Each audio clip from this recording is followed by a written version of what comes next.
Hey guys, this is Reds Network here, and welcome back to another episode of Gaming's Finest. So in today's episode, we're going to be taking a look at a more popular female star in the arcade industry, and actually the first female protagonist in the game industry. Say hello to Miss Pac-Man, coming out in 1982. Let's take a look at it. Miss Pac-Man was an arcade game developed by GCC and published by Midway to arcades in 1982, and it's the sequel to Pac-Man, which was made by Namco. This is a complete successor to the original Pac-Man, and stars one of the first female protagonists in video game history, and one of the most popular ones at that, and her name is, well, Miss Pac-Man. The gameplay is the exact same as the original Pac-Man. You control Miss Pac-Man to eat all the dots in the maze while avoiding the 4 ghosts: Blinky, Pinky, Inky, and a new ghost named Sue. You may think the orange ghost in this game was Clyde, like in the original Pac-Man, but her name is Sue. She acts as the same way as Clyde in the original Pac-Man, gets scared and runs away when she gets close to Miss Pac-Man and doesn't know what she's doing, but would over time become a major character in the Pac-Man series, well, in the old days. She would become purple and give a more of a Rouge-esque personality. This game features major advancements from its predecessor, featuring more colorized and stylized mazes compared to the original, which it was just one maze, and there's also various colors to the dots as well. The fruits in this game also control differently too. They instead bounce around the maze until they find a tunnel to leave, in which you gotta control Miss Pac-Man. If you want to get the fruit, you gotta collect it before it goes into the tunnels. And some of the sprites are more stylized than the others, like Miss Pac-Man for example. She's got a nice eyeliner, she's got a bow, and she's got a cute mole to add to it. This game also introduced story elements in Pac-Man games too. In the original Pac-Man, there are intermissions which featured comedic moments with Pac-Man and Blinky. But in Miss Pac-Man, there were also intermissions in this too, but instead of comedic moments, they make a complete love story. In the first intermission, Pac-Man and Miss Pac-Man meet up with each other and fall in love. In the second intermission, they chase each other? For some reason? It's never explained. And then in the third intermission, a stork drops a baby to them, introducing Baby Pac-Man into the series. Miss Pac-Man was made to capitalize the success of the original Pac-Man, and to target a large female audience, since females were more attractive to the original Pac-Man arcade game, and they wanted to make it more of females as a result. And for that, I actually really love that about Miss Pac-Man. I really like how it just targets female audiences, and I feel like it's a more generally made for females game, though I do think it's still for all audiences though. The game of course was a major success, and spawning more merchandise than the original Pac-Man. So yeah, we can tell that this is a great game, but I'll get to my opinions on it once we get into the conclusions. Now, Miss Pac-Man's release history is pretty interesting, so you may want to sit down for this one. Miss Pac-Man was originally conceived as an enhancement kit for Pac-Man called Crazy Auto, created by programmers at General Computer Corporation, or GCC for short. While Crazy Auto was in development, GCC settled a lawsuit with Atari Inc. over their missile command conversion kit, Super Missile Attack.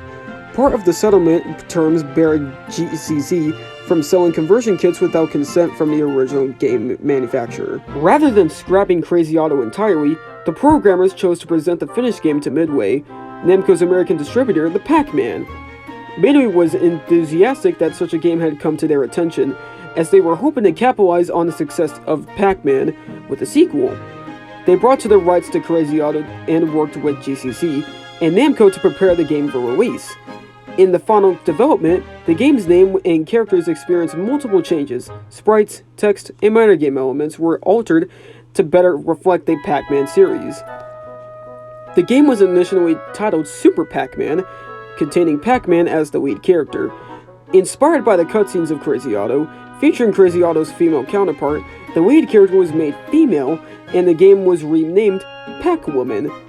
That name was dropped in favor of Miss Pac-Man, but the developers then realized that, given the third intermission showing a stork delivering a baby to Pac-Man and the player's character, confusion would arise about the relationship. In one of this, the name was changed to Mrs. Pac-Man, and then finally to simply Miss Pac-Man, which rolled off the tongue more easily. Programmer Steve Golson said, "In the span of 2 weeks, it went from Crazy Otto to Super Pac-Man to Miss Pac-Man. These later changes, Miss, Mrs., and Miss, all occurred within 2 hours of actual production." Reporter Patrick Goldstein at the Los Angeles Times reported that the game made its public debut on February 3, 1982. In typical show business style at a press conference at the Castle Park Entertainment Center in Sherman Oaks, he noted that the game is expected to appear in many video arcades during the next few weeks.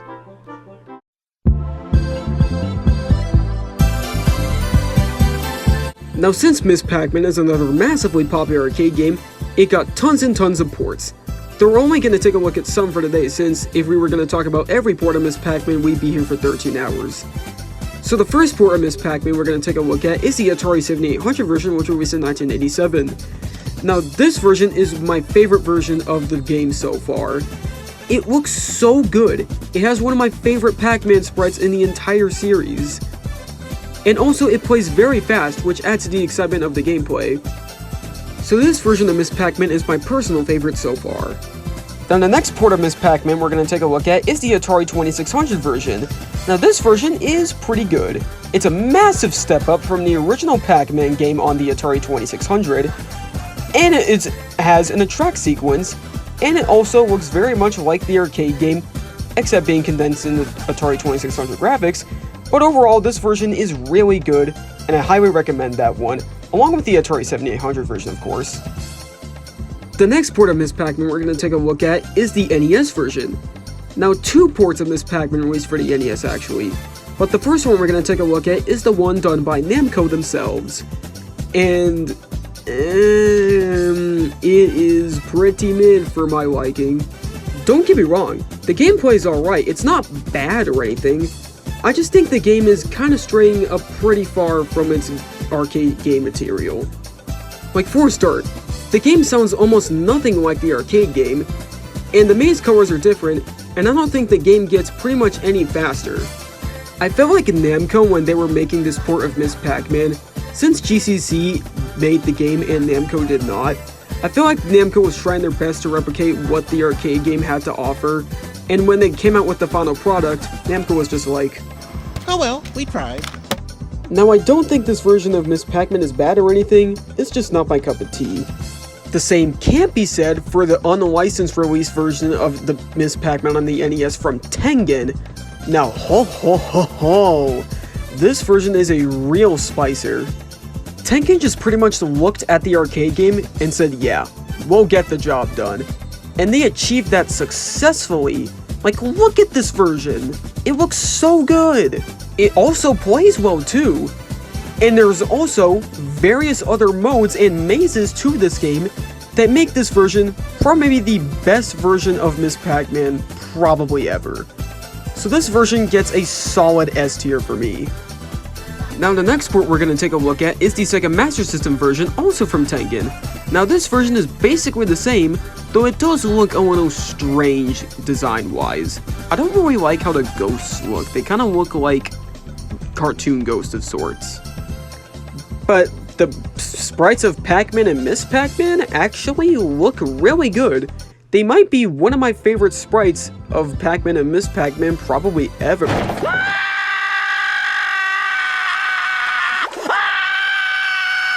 Okay, I don't think I'm gonna be able to sleep tonight, but moving on. And the last port of Miss Pac-Man we're gonna take a look at is, well, what are the odds? Another Tengen version, this time on the Sega Genesis. All of these Tengen versions are basically the same, but this Sega Genesis version is kind of the worst one, to be honest, and it's one major flaw. It's too slow. I feel like it's mostly a slog when I play in normal mode, and that I kind of play it in Pac Booster mode when I play the game on the Sega Genesis. So yeah, this version is pretty boring. Not like the NES version anyway, just kind of boring. Miss Pac-Man overall is a very fun sequel to Pac-Man, which features very fun maze styles and new additions added, and overall a new character who becomes a major player later in the Pac-Man series, and a new main female character to bounce off with. Miss Pac-Man is overall a very fun game that I would recommend to everyone, and a very fun game for Pac-Man fans. So, that's all for me, folks. I'll see you all on the flip side, and I'll catch you all in the next video. Bye-bye!